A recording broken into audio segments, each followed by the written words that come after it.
Hello guys, this is Kate at i-share ko sa inyo ngayon kung ano-ano ba yung 4 na bagay na pwede mong gawin para mas mabilis kang makapag-ipon. Unang-una is mag-set ka ng goals mo. Para saan ba? Bakit ka mag-iipon? Ano ba yung mga reason? Bakit ka mag-iipon? Meron ka bang project like magpapagawa ka na ba ng bahay or kaya naman ay mag-iipon ka para pangtayo mo ng sarili mong negosyo in the future. So, dapat bago ka mag-ipon, alam mo kung para saan or saan mo gagamitin yung iipunin mo para at least mas ma-inspire ka na makapag-ipon. Kasi kung wala kang goals, hindi mo maiisip kung ano yung dapat mong pag-ipunan. Kung halimbawa, nag-iipon ka lang kasi gusto mo, walang mangyayari, hindi ka talaga makakapag-ipon pag ganun kasi wala kang isiniset na goals. So, unang-una, para makapag-ipon guys, iset mo muna yung goals mo. At kung ano man yung gusto mong pag-ipunan, dapat malinaw sa'yo yun. Pangalawa, gumawa ka ng budget. So, dapat kapag natatanggap mo yung sweldo mo, let's say nagtatrabaho ka, gumawa ka ng pagbabudget. Ilagay mo or ilista mo kung ano-ano yung mga pinagkakagastusan mo sa pang-araw-araw. Saan mo ba nilalagay yung sweldo mo para at least alam mo kung magkano yung i-allot mo para doon sa iniipon mo. Pinakamagandang way kasi yung paglilista para alam mo kung saan napupunta yung kinikita mo. Alam niyo ba kasi kung ano yung pinakamahirap minsan sa pagiging empleyado? Kapag natatanggap natin yung sweldo natin, gastos lang tayo ng gastos. At ang worst doon, after mong gumastos, magugulat ka na, saan ba dinala yung pera ko? Saan ba siya napunta? Bakit wala na? Dati, pag tumatanggap ako ng sweldo, gastos lang, gastos. Hindi ko nililista kung saan ko siya pwedeng dalhin. And na-realize ko, kaya pala, hindi ako nakakaipon. Kasi, tuwing marireceive ko yung sahod ko, kung ano lang yung gusto kong bilhin, yun yung binibili ko. Dapat hindi pala ganun. Kailangan pala, alam mo kung saan mo dadalhin yung sweldo mo or yung kinikita mo. Kasi kung ang goal mo nga mag-ipon, so kailangan maging organized ka, maging magaling ka sa pagbabudget ng pera mo.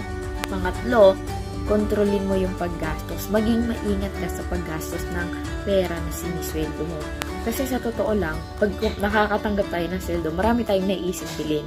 Lagi mo lang isa sa isip na ang kailangan mo lang bilhin tuwing marireceive mo yung sahod mo, lalo't kailangan mong mag-ipon or gusto mong mag-ipon, yung mga bagay na kailangan mo lang din.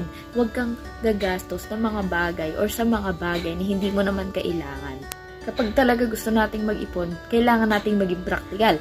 Halimbawa, pwede ka namang bumili dun sa mga sale, di ba? Mas mura yun, mas discounted. Or kaya naman, kung gusto mong bumili ng mga damit, di bumili ka na lang ng mga pre-loved clothes, ganyan. Uso naman yan ngayon di ba? Yung mga ukay-ukay. At saka, pwede pa naman siyang magamit. Kaysa naman yung pera mo, ubusin mo sa mga branded na damit, tapos itatambak mo lang sa bahay nyo. So, ulitin ko, kontrolin yung paggastos. Bilin lang yung mga kailangan mong bilhin. Yung mga hindi mo kailangan, tanggalin mo yan sa budget mo. Minsan pa nga, di ba, yung mga hindi naman talaga naka-budget, yan yung pinakakagastusan natin. So, yung mga naka-budget, yun yung mga nawawala na, hindi natin nabibili. Alam nyo ba, dati ganyan din ako. Sobrang, hindi ko makontrol yung sarili ko. Halimbawa, pupunta ako sa mall, makakita ko ng magandang damit, ay, bili ko agad yan. Makakita ko ng magandang sapatos, bibilin ko agad yan. Which is, hindi ko na-realize na yun palang binibili ko. Hindi ko naman pala kailangan kasi alam nyo ba kung ano yung nangyayari? Kapag kasi masyado tayong na-excite dun sa mga nagagandahan lang natin, ano nangyayari? Binibili natin agad. Tapos, natatambak lang naman sa bahay, hindi naman talaga natin ginagamit. So, kailangan bantayan mo yung paggastos ng pera mo.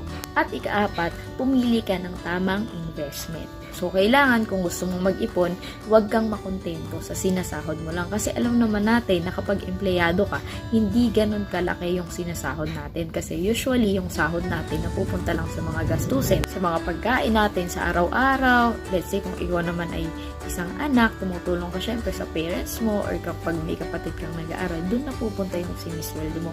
Kaya kung ikaw yung tipo ng tao na gusto mo talagang mag-ipon, humanap ka ng ibang mga pagkakakitaan. Kung may investment ka ngayon, maganda yan. Kasi yung investment na yan yung tutulong sa'yo para mas makapag-ipon ka pa para makapag-ready ka sa future mo. At kung ikaw naman, wala ka pang investment sa ngayon, humanap ka na ng magandang investment and make sure yung pag-i-investan mo ng pera mo is yung totoong investment at totoong kikita ka. At syempre, dapat alam mo rin yung tamang investment na mag-fit doon sa mga goals mo. ano-ano ba yung mga investment na yan. Pwedeng mag-invest ka sa mga mutual funds, sa mga time deposits, or kaya naman, maghanap ka ng mga online businesses, di ba, na pwedeng makatulong sa'yo. Pwede ka magbenta ng mga kung ano-ano online, or kaya naman mag-join ka sa ibang mga businesses online na alam mong makakatulong sa'yo at alam mong kikita ka na makatutulong naman dun sa pag-iipon mo. At yan lang yung mga 4 na bagay na pwede mong gawin kung gusto mo talagang makapag-ipon. For more videos, follow for more!